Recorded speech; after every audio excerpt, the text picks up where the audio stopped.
I want to talk about the term mutually exclusive. And this term in probability is also usually synonymous with the term disjoint. Now, what this means, these two terms, is that we have two events that cannot occur at the same time. And that's important to us in probability. I'll explain why in a second. But if you want just like the simplest possible example, let's say you flip a coin. Well, you can't get heads and tails at the same time. Okay? That cannot happen. Those things are mutually exclusive. So these two terms mean events cannot occur at the same time. Now, if I could go to the next maybe like obvious or overdone example, it would be, we've got a dice and we roll the die and we say, how about a 1 or a 6? What's the probability of getting a 1 or a 6? Well, those two things are mutually exclusive. I'm just going to put are mutually exclusive because you can't get a 1 and a 6 when you roll the die one time.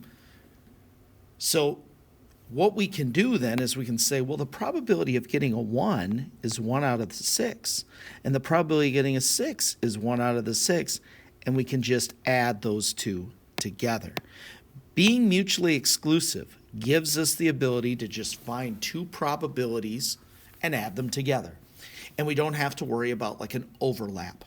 Let me show you on this table down here. I made a course offering and then who's registered in that course. So real quick, we've got grades in high school and then what course they are registered for. Okay, so you can see like, majority of ninth graders are in geometry, but some are in algebra, some are in algebra 2, a couple in pre-calc, but none of them in calc. And you can see that trend kind of goes down as students move through the courses, okay?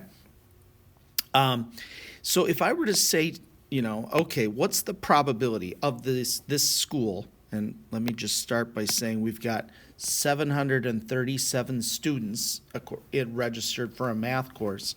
If I said, okay, I put all these kids' names in a hat or something, and I pull a name, okay, what's the probability of that being a ninth or 10th grader? Well, those two things, ninth and 10th, those are mutually exclusive. You can't be in both ninth and 10th grade at the same time. You're in one grade or the other. So these are mutually exclusive. Again, the term disjoint means the same thing. So those things are mutually exclusive. And because of that, we get to say, well, there are 174 ninth graders out of the 737 students. And there are 174 10th graders out of 737 students, and we can just add those two together to get 348 out of 737, like that.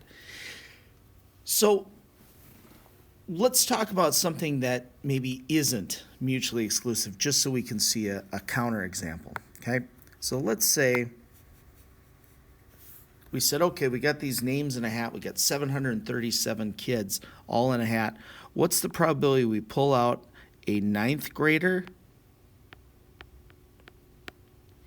or in geometry? Well, you'll notice right here, we've got 100 ninth graders that are in geometry.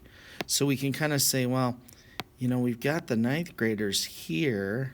We got the geometry here, but we have 100 kids that are in both. So these events are not mutually exclusive because we have kids that are in both. Now, I'll talk later about how we could solve a problem like this. It actually wouldn't be that hard because, if we said, well, I could add 139 and 174, and then just subtract off that 100 that's been counted twice. Or maybe even better, I could just add up these numbers and then the rest of the ninth graders, add those things up and divide by 737. So we have workarounds if things aren't mutually exclusive, but it's just a lot easier if they are. So let's do one last example of events that are mutually exclusive, kind of looking at this the other way. So let's say we said, well, what's the probability we draw a random student and they're in geometry or calculus? Well, again, you can't be registered for both in most math course, in most spots in math. So we can focus on these students in geometry and these students in calculus without worry that there's any overlap at all. So we could say, well, we got 139 kids out of 737 in geometry, and we've got 91 kids out of 737 in calculus, and we can just add those two together. If this video helped you, please like and subscribe for more math help.